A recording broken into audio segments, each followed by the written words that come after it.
Alright, it's time for another truck update.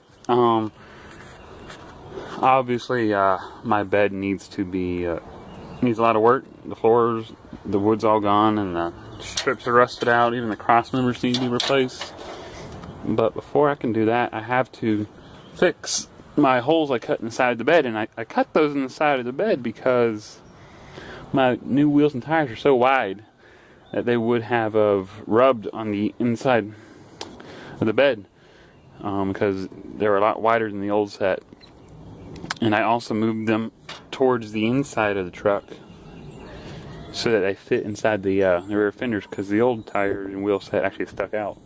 So basically, tires and wheels would end up like right about there, and would have been bad for them to hit. So for temporary measures, I just hacked out the sides, and it was a fast cut. I made sure to cut it too small because these are what I'm putting in on each side of the bed. It's called a Fender tub, and they're 4 inches wide, so it gives me room for a bigger wheel and tire combo later, or if I feel like widening the bed later, about an inch to make it even with the front. I have room to do that. I already did one side. I did this, I think 2 weeks ago, 2-3 weeks ago.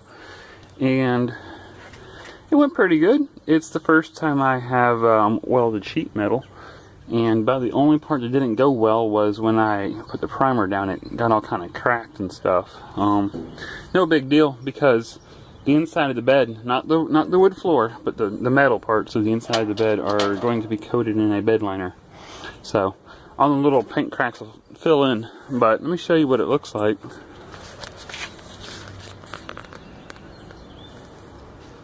See, it looks really good. The nice thing about it is, down here, I had to replace this edge all the way around my bed. It's pretty thin in a lot of areas. So these tubs actually give me almost 4 feet when you're combining both sides of replaced edge. And the way you install these suckers is you have to cut out a line on the side, a better cut than before. Take my time with this one. And then you, there's a flange just like this on the top part of the tub.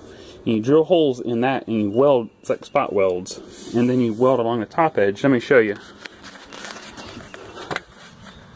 See, you won't be able to see the spot welds, but because I filled them in.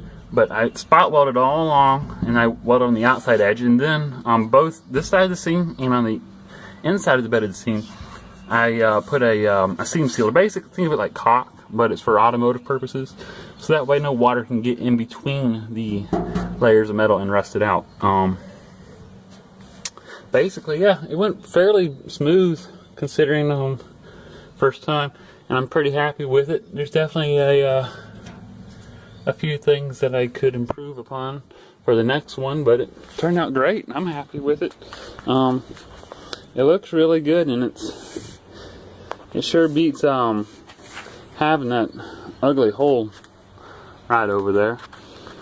So that's what I'm really working on today.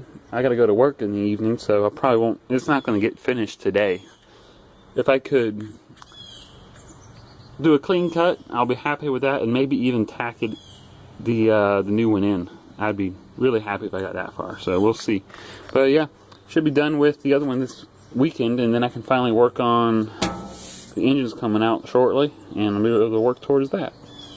So, this, real quick, this different colored primer is just so it's not going to rust. Like I said, it's going to get painted and bed linered and so on and so on. So, this is just to keep it from rusting. But it turned out good, and I'm happy with it. A lot of folks were wondering why in the world I cut these crappy holes in the side of the bed, and this is why.